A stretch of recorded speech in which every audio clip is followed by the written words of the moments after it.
Here's 7 steps to becoming a tremendous coach. Number 1, you want to be a CEO. You want to put that hat on and consider yourself a CEO. You can't just be a coach, right? Oh, I love football. Oh, I love soccer. Oh, I love wrestling. I'm just going to do that. No, you're no longer a player, right? I don't care if you like. You can hate. You can hate wrestling and still be a great coach, right? It's kind of like business. You don't have to. I know a guy who has a septic business. You think he loves human waste? No, but he's super successful because he loves business and he loves managing and getting after it, right? Same way with coaching. So you can't say, oh, I love wrestling. That's not enough, right? You have to be a CEO. You're going to be a manager. You're going to be managing human beings, including coaches, parents, possibly a booster club, kids, 5-year-olds in the feeder system. Who knows? Maybe even college kids who you mentor after they leave, right? So become a CEO and start to love management and leadership. And sure, yeah, obviously still love wrestling. But it's kind of like business. Business you're in doesn't matter. If you're a great businessman, it doesn't matter what you do, right? Same way with coaching. Doesn't matter what you coach. Sure, you have to know a little bit about the sport, but once you have these 7 steps lined up, you can coach anything, I think, right? So, be a CEO. Look at yourself as a manager. A head manager of a baseball team is considered a manager, not a head coach. He manages a lot of things, including the fundraisers, the media, you name it. Very cool, right? Very exciting.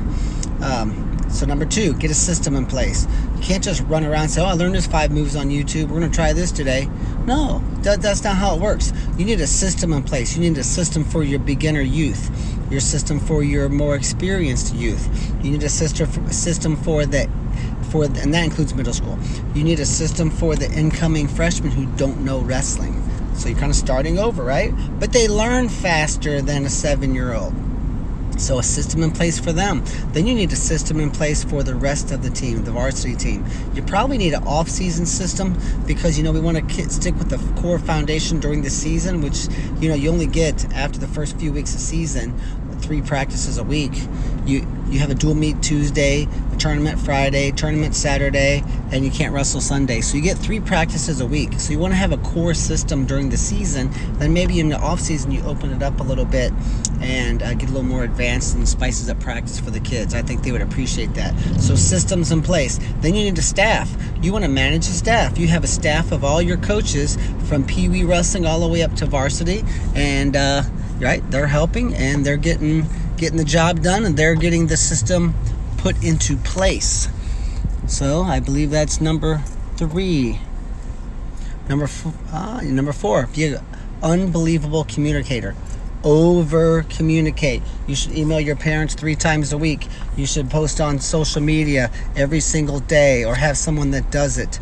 You want to be in constant contact with your parents. They should know exactly what time the bus leaves. They should know about the successes of the kids, right?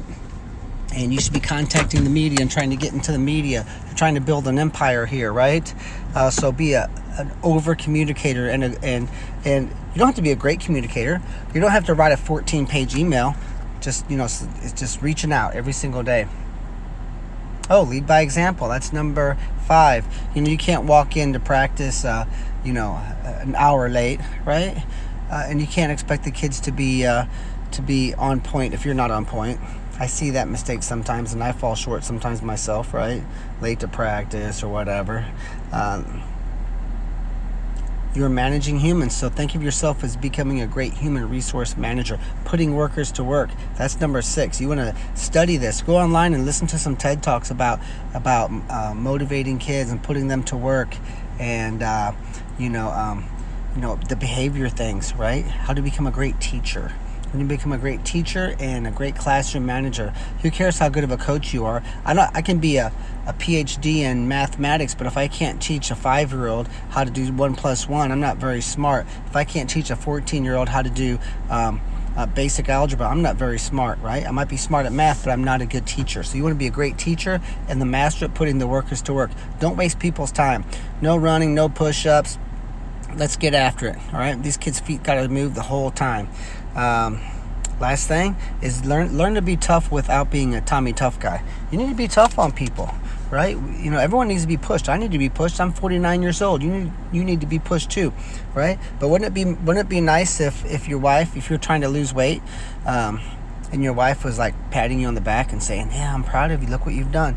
You know, if you slip up, no one's going to call you out, but they're pushing you, right? Maybe you push her, maybe you push your kids a little bit. So, you know, we want to lovingly push our kids. You know, I have kids who weren't really practicing very well, so I hid my cell phone and I videoed them and I sent them little clips. I did that yesterday, actually.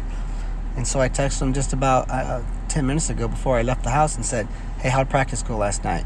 Because I'm trying to get them to know that, you know, I'm calling them out, but I'm also talk to them after practice, you know, in a loving way, but stern, and just say, you know, you're not going to make it if you do this.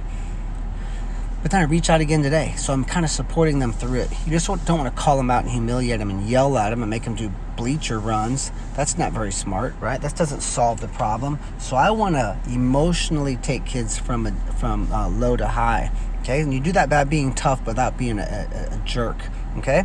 So there you go. Be a CEO, have a system, have a staff, be an over-communicator and a pretty darn good one. Lead by example. Be a great teacher and a manager of people, and learn to be tough without being a jerk. Good luck.